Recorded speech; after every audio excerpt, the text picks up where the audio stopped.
Everybody, welcome back.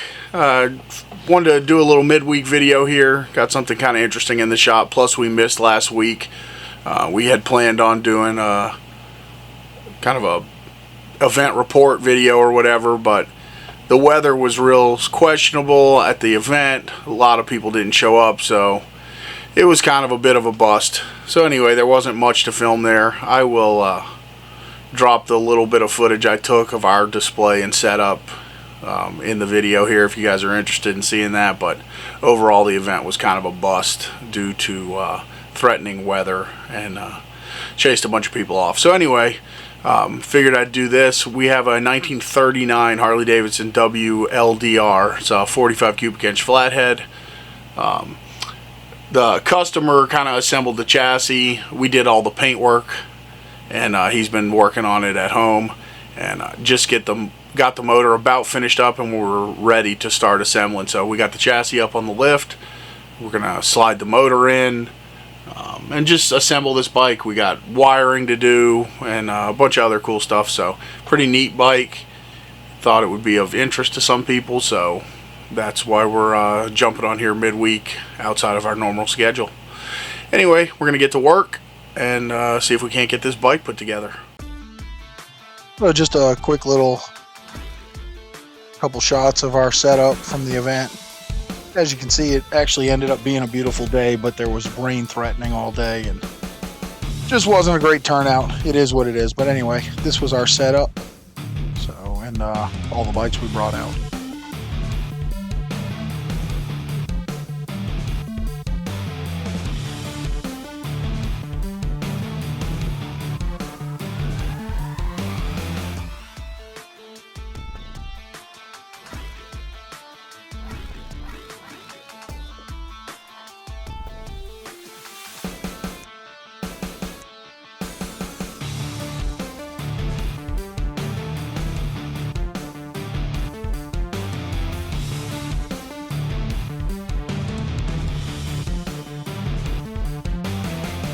And we're back in the shop. So here's the chassis.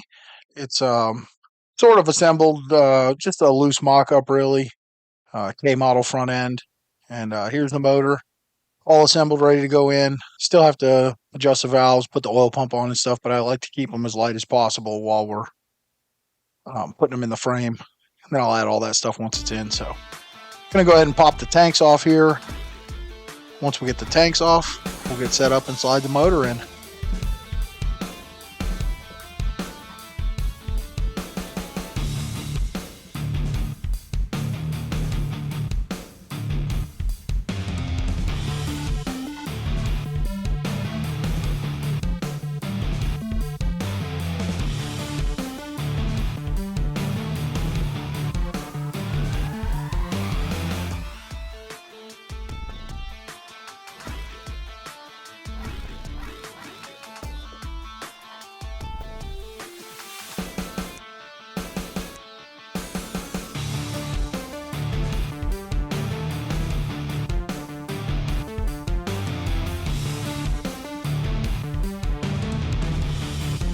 Chassis been waiting on the motor for a little while, so just got it all dusted off, cleaned up, and gonna go ahead and grab this motor and slide it in.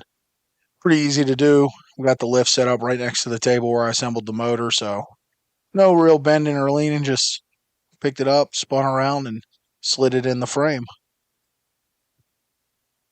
These motors mount just like just about every other Harley motor. Besides the Sportster, it's 4 bolts in the cases, 2 in the front, 2 in the back, and then a top motor mount. So, using some Colony hardware, all the motor mount bolts on these 45s. Slide up from the bottom, put the nut on the top, and they are castle nuts, and then take a cotter pin. So, nothing too terribly difficult here. A little quick, easy installation, get the motor all locked down. And once we do that, we will continue on with the assembly.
once the motor's installed, we can go ahead and install the rear cross rod.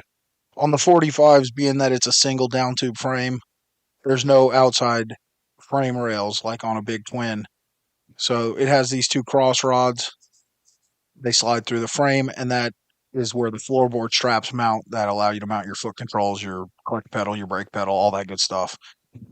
So this rear one can't go in until the motor mount bolts are in because it goes right underneath them and block their installation. So anyway, we slid this in and we had to pop it back out, clean up the threads on it, and then slide it back in because the nut just wouldn't tighten up correctly. Once we got that situated, went right back in, snugged the nut down, no problem, and continued on with our assembly.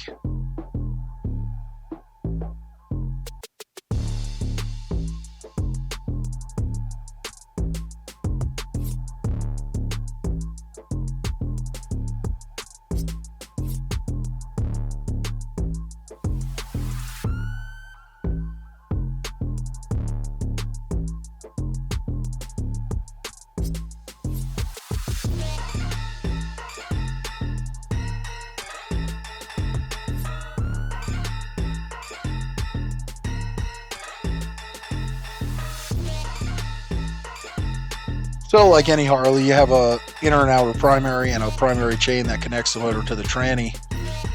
This is where we ran into a little bit of trouble on this assembly. We didn't quite know it yet. I went ahead and installed the inner primary, which you'll see coming up here in just a moment. And once we got that done, we realized that the transmission would not slide in the frame. This particular bike does not use a primary chain adjuster shoe like you're more familiar with on our modern Harleys. It's a tin primary, not a hard aluminum, cast aluminum primary. And so once you get the chain installed from the motor to the tranny, you tension the transmission back with an adjuster similar to a wheel adjuster. So here I'm just cruising right along, getting our clutch hub installed and getting ready to install the primary chain and attempt to adjust the transmission. And that's when we run into trouble. So everything you see here, we're about to have to pull back off. We're going to pull the battery box out of the frame and remove the transmission from the frame to try and see what's going on. At first, I thought it was probably an excess of paint built up in the frame where the transmission sits down, binding it and keeping it from sliding. But that was not the case. So, in a minute, you'll get to see what we found and how we corrected it.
So here's where we discovered our problem and realized we were going to have to dismantle all this, pull the clutch cable and the battery box and all that good stuff out of our way, and try and figure out what was going on here.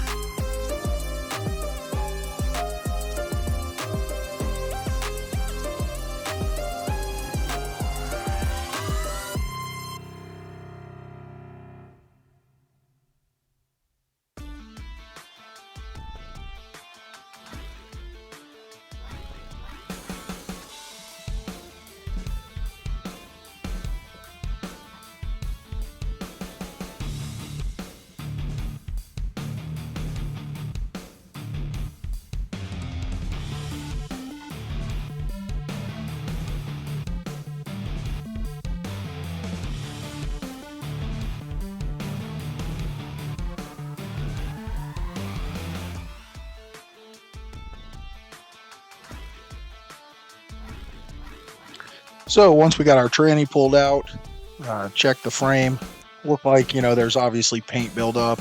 So first thing to do was go ahead and remove that. We use our little Scotch Brite flap wheel on our die grinder and just removed the paint and primer, smoothed out the little casting area there.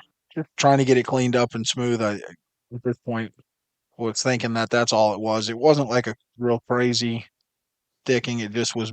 It almost wanted to move, but it just wouldn't. So we went ahead and did this. Went ahead and painted a little grease in there also just to help it slide. Metal on metal dry doesn't tend to want to slide very well. So dropped the transmission back in.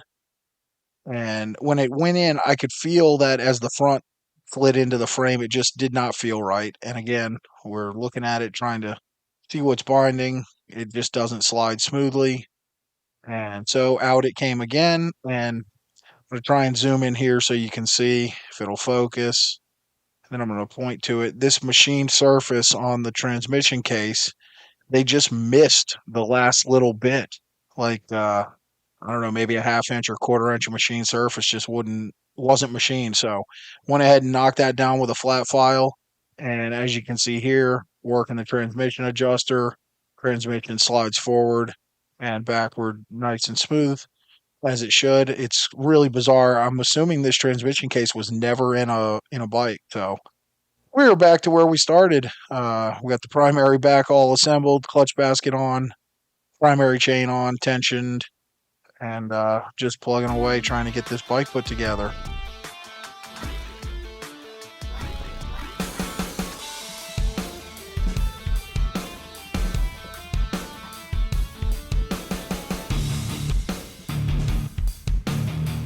But once we had our basket on, went ahead and installed our fibers and steels. Sandblasted these steels because they were a little grimy, so used clutch, but in decent condition, so went ahead and used that. And now we're going to assemble our pressure plate, very similar to a shovel head, pan head clutch assembly if you've ever done one of those. Got whatever it is, 9 springs, and then we use our little tool that we've made up. It's kind of just like a big washer with a slot cut in it. Lets you load the springs with the spring retaining plate and the pressure plate. You slide it all together and then pop the tool out and adjust your clutch. Just keeps you from fighting all those springs and having them fall all over the place. And this is kind of where our day ended because we do not have the clutch retention nuts. So we'll get those ordered up and get back on this bike when our next load of parts comes. All right, guys, that's a wrap for today on this project. Got to move on to some other stuff for today. We'll be back. I don't know when on this, but we'll do a few videos on it, working our way to the completion of the bike and the final project. And hope you guys like it. It's a pretty cool little bike, kind of rare, 1939 WLDR. So pretty nice piece and fun little project. So can't wait to get a little more time in on this. And as always, appreciate you guys being here. Don't forget to subscribe. And we hope to see you next time at Gattis Garage.